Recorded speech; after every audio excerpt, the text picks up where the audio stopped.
It's real surreal. You know, maybe 13 is a lucky number for me. It was my number playing, and we're in 2013. That I came in to the Packers in 1989, drafted by Tom Bratz and Lindy Infante and those guys, and we were the cardiac pack in 1989. I don't know how many of you remember or around then. It was just a great year, and you know, as time progressed, we had a couple of losing seasons there, and Mr. Wolf and Mr. Holmgren, Coach Holmgren, came in and really turned things around, and I was fortunate enough to be on the team that won a Super Bowl. What do you remember most from that year, from that team? Just the leadership from Reggie. You know, it's a real shame that he's not with us anymore. He was such an inspiration for a lot of the players, and I know even if he was still with us today, he'd be an inspiration for the community, whether it was here in Green Bay or back in Knoxville, Tennessee, where he called home. It was a great team. We were really close-knit. We went through a few injuries midway through that season and overcame them and got to the Super Bowl. Everybody had a part in that.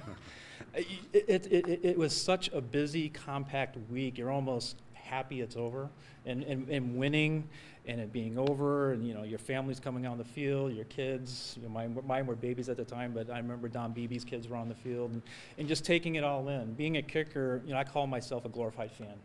Let's face it, I don't get on the field very often, and through my career, I've got to see some of the greatest players that have played the game: Steve Young, Reggie White, Brett Favre. You can go on, Barry Sanders. Yeah, I consider myself very lucky in that respect that I got to watch the game more than being on the field. And it was just, I feel really blessed to be able to do that. When it was finally done for you, how tough was that to kind of transition into the new life? And did you ever hold any bitterness or anything toward the kind of the way the career goes? It's the cliche, it's business. Of course it hurts. You know, I was with the team for 8 years, and I was fortunate enough to play another 3 years, a couple at Arizona. My golf game got better, but you know, no, there was never any will. It was business, and they did pretty well with Ryan Longwell, and now they're doing very well with Mason Crosby. So, the moment that I heard Mike Holmgren speak for the first time, and I heard Reggie White was coming to the team, and heard him speak, I knew it was only a matter of time before this team and this organization, the city, the state, the whole country, because let's face it, everyone's a Packer fan no matter where we go, that we were going to be winners. And it was just a matter of time to get through the Dallas Cowboys, to get through the San Francisco 49ers.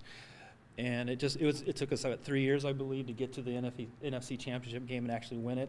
But it was a process, and I think the guys they brought in, from the GM to the coach to the players, the new players they were bringing in, that's what they were teaching. It's a process. Let's go through the process, and we'll get the ring at the end. Was this something that ever crossed